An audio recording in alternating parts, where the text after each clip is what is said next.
Le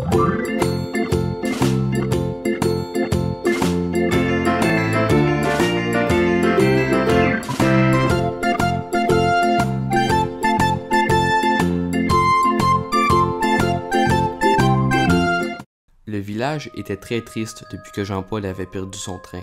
Jean-Paul était le seul à pouvoir s'occuper des livraisons et la nourriture commençait à manquer. Jean-Paul devait retrouver son train au plus vite, sinon il perdrait son travail. Et il n'y avait pas d'autre travail disponible dans le village. Jean-Paul était très triste, mais tout n'était pas perdu. Il avait un bon ami nommé Mathieu qui lui avait une auto et était bon pour trouver les coupables. Je pense que c'est Charogne qui l'a volé, mais je suis pas sûr. J'ai entendu le bruit du camion de Daniel pendant la nuit du vol, puis ça venait de la rail. Je vais aller faire un tour chez Daniel pour voir ce qui se passe. Mathieu partit faire son tour, étant convaincu qu'il trouverait ce qu'il cherche chez Daniel et Charogne.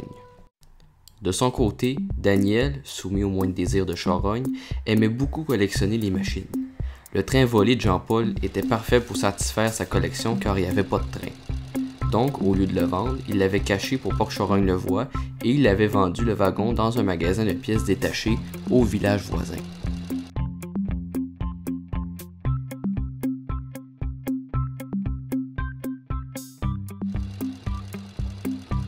Mathieu, lui, connaissait l'esprit de Charogne, donc il alla au magasin de pièces détachées du village voisin.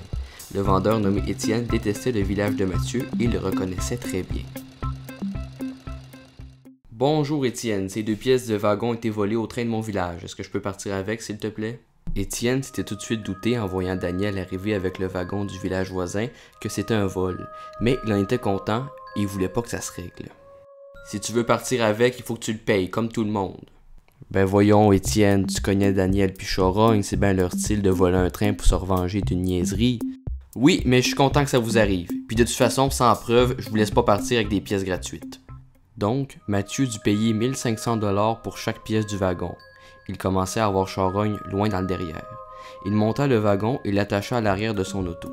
Il restait la locomotive à trouver, mais au moins il avait le wagon. Mathieu savait que Daniel aimait les machines et se doutait qu'il avait caché la locomotive. Il la trouva très facilement.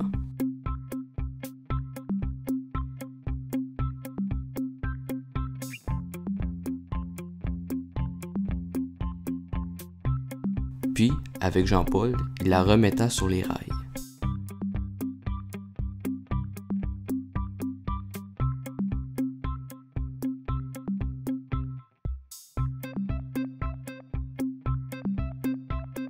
Tout le monde était content, sauf Charogne et Daniel.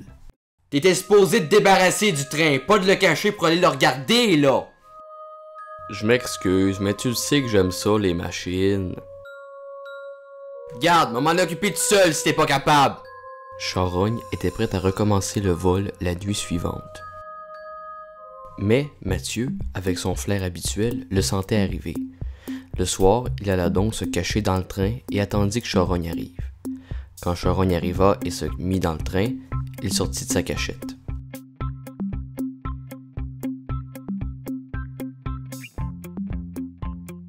Eh ben, on dirait que j'ai trouvé la voleuse du train, hein?